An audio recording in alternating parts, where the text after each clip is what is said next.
आज ही Doubtnut app download करें। Doubtnut पर होगा अब आपके सभी मैथ्स, केमिस्ट्री, फिजिक्स और बायोलॉजी डाउट्स का सफाया। बस अपने क्वेश्चन की फोटो खींचो, उसे क्रॉप करो और तुरंत वीडियो सोल्यूशन पाओ। Download now. नमस्कार दोस्तों, हमारा प्रश्न है कि दो परमाणु स्पीसीज के केंद्रकों का संगठन हमें नीचे दिया गया है। ठीक है, तो दोस्तों हमें यहाँ पर दो परमाणु दी गए हैं जिसमें हमें प्रोटॉन की संख्या दी गई है जो कि हमें x के लिए दी गई है और साथ में न्यूट्रॉन की संख्या दी गई है x और y इन दोनों के लिए। ठीक है, तो हमें बोलना है कि x और y की हमें यहाँ पर द्रव्यमान संख्या ज्ञात करनी है। ठीक है, साथ में इन दोनों स्पीसीजों में क्या संबंध है ये भी हमें प्रश्न में पूछा गया है। ठीक है, तो दोस्तों सबसे पहले हम देखते हैं कि x के लिए। ठीक है, तो हम सबसे पहले x के लिए देखते हैं कि x के लिए हमें क्या क्या दी गई है। ठीक है, तो दोस्तों हमें x के लिए दी गई है प्रोटॉन की संख्या। ठीक है, और साथ में दी गई है यहाँ पर न्यूट्रॉन की संख्या। ठीक है, तो हमें यहाँ पर प्रोटॉन की संख्या कितनी दी गई है, ये है दोस्तों हमारी x के लिए प्रोटॉन की संख्या है 6 और न्यूट्रॉन की संख्या कितनी है वो भी है 6। ठीक है, तो दोस्तों हमें यहाँ पर क्या बोला गया है, द्रव्यमान संख्या बताने को। ठीक है, तो दोस्तों हम x के लिए द्रव्यमान संख्या निकाल लेते हैं। ठीक है, तो दोस्तों हम जानते हैं कि जो हमारी द्रव्यमान संख्या होती है ये किसके बराबर होती है दोस्तों, ये हमारे परमाणु में प्रोटॉन की संख्या जो कि हमारी धनावेशित कण होती है प्लस हमारी क्या होती है न्यूट्रॉन की संख्या, इन दोनों के योग के बराबर होती है। तो दोस्तों हमें यहाँ पर प्रोटॉन और न्यूट्रॉन इन दोनों की संख्या दी गई है, तो यहाँ से हमारी द्रव्यमान संख्या कितनी आ जाएगी, ये आ जाएगी 6 + 6 और हमारी द्रव्यमान संख्या कितनी आ गई यहाँ से, ये आ गई हमारी 12।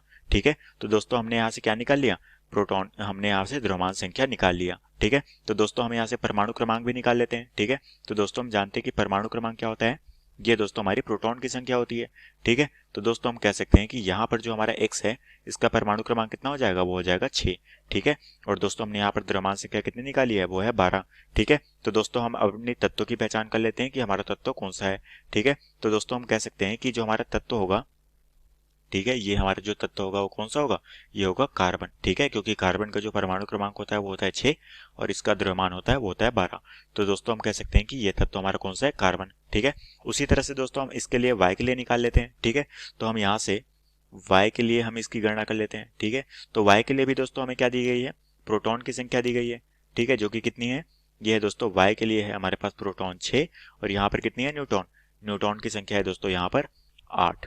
ठीक है, तो ये है दोस्तों हमारे पास प्रोटॉन और न्यूट्रॉन। तो दोस्तों हम इसी तरीके से हम यहाँ से क्या निकाल सकते हैं, y के लिए द्रव्यमान संख्या। ठीक है, तो हम कह सकते हैं कि यहाँ पर दोस्तों हमारी जो द्रव्यमान संख्या होगी वो कितनी आ जाएगी, ये हो जाएगी प्रोटॉन प्लस न्यूट्रॉन जो कि हो जाएगी 6 + 8। ठीक है, तो हमारी कितनी आ गई दोस्तों यहाँ से, ये आ गई दोस्तों हमारे पास 14। ठीक है, तो हम कह सकते हैं कि यहाँ से हमारी द्रव्यमान संख्या कितनी निकल गई, 14। अब दोस्तों हम यहाँ से परमाणु क्रमांक निकाल लेते हैं। ठीक है, तो ये हो जाएगी हमारी परमाणु क्रमांक जो कि दोस्तों हमारी किसकी संख्या पर निर्भर करेगी, प्रोटॉन की संख्या के बराबर। तो हम कह सकते हैं कि परमाणु क्रमांक कितना आ गया, वो आ गया दोस्तों 6। ठीक है, तो अब दोस्तों हम देख पा रहे हैं कि परमाणु क्रमांक 6 आ गया और परमाणु द्रव्यमान 14 आ गई। ठीक है, तो दोस्तों हम कह सकते हैं कि ये जो हमारा तत्व है, ये हमारा तत्व कौन सा हो जाएगा, ये हो जाएगा दोस्तों कार्बन, जिसका परमाणु क्रमांक होता है दोस्तों 6 और द्रव्यमान कितना है, वो है 14। ठीक है, तो दोस्तों हम कह सकते हैं कि ये दोनों तत्व क्या है, ये दोनों तत्व जिसमें दोस्तों परमाणु क्रमांक समान है और द्रव्यमान क्या है, दोनों में भिन्न भिन्न है। तो दोस्तों हम कह सकते हैं कि ये दोनों तत्व हैं जो कि हम कह सकते हैं x व y।